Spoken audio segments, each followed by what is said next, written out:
Hello. Today I'd like to share a powerful and thought-provoking poem called Kamikaze by Beatrice Garland.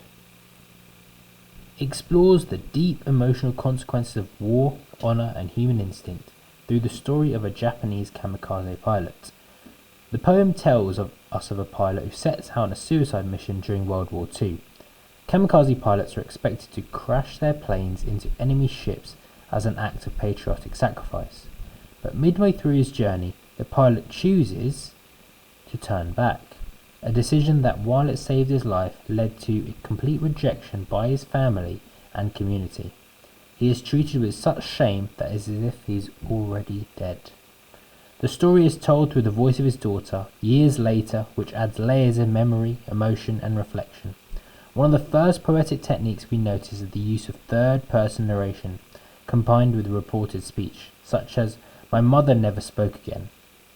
This creates emotional distance, perhaps reflecting the daughter's own inner conflict and society's emotional detachment from those who broke tradition. It can also show how she feels ashamed. Garland also uses free verse. There is no strict rhyme or meter, which mirrors the unpredictability and chaos of war, and personal choice as well. The enjoyment between lines, where thoughts run over without punctuation, creates a natural flow and reflects how memories and emotions are continuous, not neatly divided. One of the most powerful techniques Garland uses is imagery, especially of nature. The pilot is described watching the green, blue, translucent sea and the flashing silver of fish in the sunlight. These peaceful, vibrant images contrast sharply with the violence of his mission. Nature becomes a symbol of life, purity and innocence, reminding the pilot of what he stands to lose and possibly what he is also fighting for.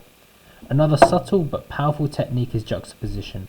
Garland contrasts honor and shame, duty and personal instinct, life and death. For example, while the military code expects glory through death, the poem suggests that there's also dignity in choosing life, even if society doesn't recognize it. There is also repetition in this poem, such as "he must have," and I will point it out just here. It's used when the daughter speculates about what her father was thinking. The repetition shows uncertainty and emotional distance, and it's mentioned several times throughout the poem. She can only guess what drove him to turn back. It also highlights the emotional gap between them, a result of the silence that followed his return. Irony plays a key role too. The title Kamikaze, which relates to war and sudden violence, sets up expectations of heroic sacrifice, yet the poem tells us the opposite, survival leading to dishonor. The biggest irony is that although he chose life, he was treated as if he were already dead. In the final stanza, the daughter wonders, and sometimes, she said, he must have wondered which had been the better way to die.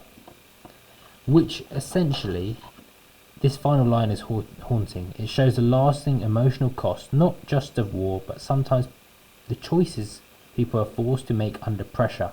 It is a chilling reminder that sometimes survival can bring more pain than death. In conclusion, Kamikaze is a deeply moving poem that challenges our ideas of bravery, loyalty and honor.